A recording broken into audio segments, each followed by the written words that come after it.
Hello guys, it's me again. So today is Friday, gagawa tayo ng mac and cheese. So samahan niyo ako. Mainit na yung ating butter, lalagyan na natin yung ating flour. Lawin lang natin. Yan. So pag ganoon na yung consistent ng ating guys, ng ating flour, lalagyan na natin yung milk.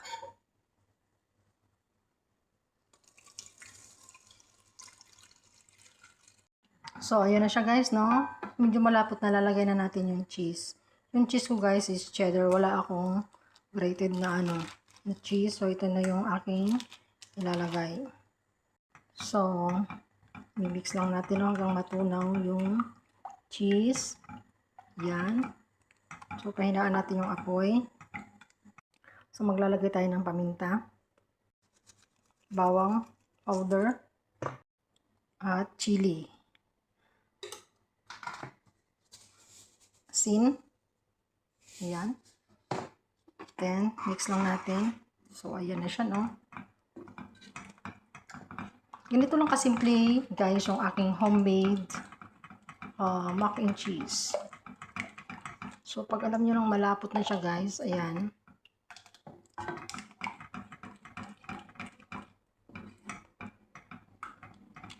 Lalagyan na natin yung macaroni pasta. So, ilalagay na natin yung macaroni pasta. Ayan. So, haluin na natin guys. Ganun lang ang aking homemade mac and cheese.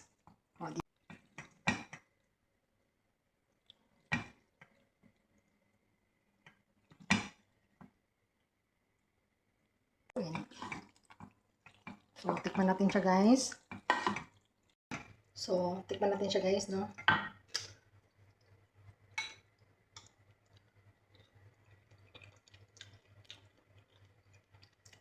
Ang sarap. Sobrang sarap guys.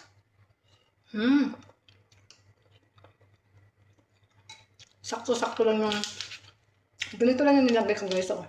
The cheese. Kasi wala akong cheddar na yung grated. So guys, thank you for watching. Bye-bye.